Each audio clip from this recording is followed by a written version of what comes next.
Stephen Schork, an energy analyst and founder of the Schork Report, joins us now. So what happens, Stephen, if we cut off Russian oil? What does that do to gas prices in the U.S.? Well, it's going to set gas prices already, which have been on a meteoric rise, even higher. We have to appreciate that Russia is the third largest crude oil producer in the world and the largest crude oil exporter in the world, accounting for about 1 out of 8 barrels of the global trade. Now, there has been an argument being made that the United States is not a significant buyer of Russian crude oil. This is true, but the United States is a significant buyer of Russian oil. That is to say, crude oil plus petroleum products. 8%, isn't it? It's a significant amount. Outside of Canada, Russia is one of the United States' largest suppliers of all oil. Right. So significantly, if we cut off that spigot of incoming oil, then clearly gasoline prices are headed well above where they are now, as you just aptly pointed out, about $3.84. $7, $8, $9 a gallon? What would you guess if we did this? At this point right now, where crude oil is trading, we're looking at a national average being bumped up to about $4.02, $4.03. This is even before we get into the summer, because in the summer, we have to consume what's called summer-grade gasoline, a blend of gasoline, which is more expensive to make, and we're making it and supplying it to the market as demand increases for holiday travel. So we could add another 30 cents to that, which would bring the national average now up to $4.30, $4.40.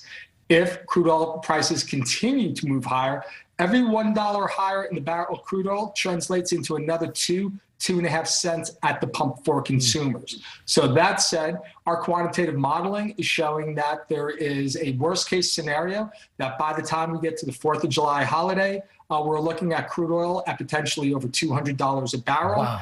It significantly raise gasoline prices at about another $1. So now we're talking a national average of $5.30.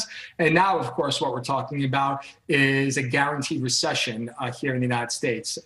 This is an economy, no economy is going to be able to handle those energy costs. Every extra dollar that goes into your car is a dollar that does not go into another consumable good.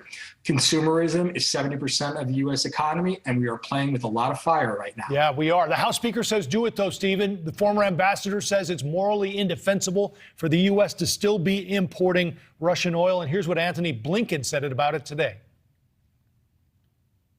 There's no strategic interest in reducing the global supply of energy.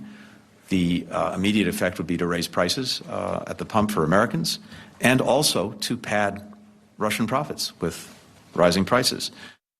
Do you agree, Stephen? Is it a net plus for Russia if we shut it off? Potentially, absolutely. They're going to find a buyer for their oil. But that said, up until today, there has been a virtual boycott on buying Russian oil by traders and by refineries. No one was buying their oil until today. Their benchmark Urals crude oil in Russia had to trade at a $28 discount to the global benchmark, that is Brent crude oil. Shell unfortunately pulled the trigger at that. So this is now the price for Russian oil, $30, $28, $30 below the benchmark. The problem is that's going to encourage other countries, even if we ban it, to continue to buy Russian oil. And of course, every barrel of Russian oil sold is another dollar that goes into Putin's war chest. Stephen Schork, the Schork Report founder and energy analyst. Thanks for the time tonight. Appreciate it.